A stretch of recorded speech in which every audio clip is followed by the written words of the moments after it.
Hello दोस्तों, ये Shri Devnarayan hotel family restaurant Chandwa ji. ये अपने बसोली मोड़ से जाजपुर रोड में बसोली मोड़ से घूमने के बाद में 3 किलोमीटर जस्ट आगे होटल है।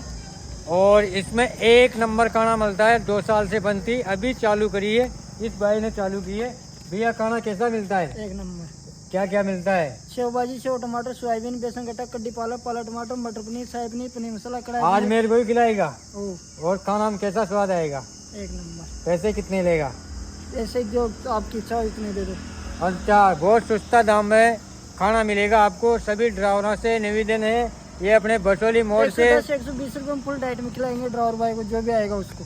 अच्छा, इतना 120 रुपये में अपन दिल्ली बम्बई कहाँ भी हरियाणा पंजाब जाते हैं तो 300 बिना खाना नहीं मिलता। ये भाई 120 रुपये में फुल डाइट करवा रहा है, एक नंबर खाना दे रहा है। मैंने भी रात को खाया था। और इस भाई ने अभी चाय पी है। कैसी बनी सर चाय? शानदार बनी भाई।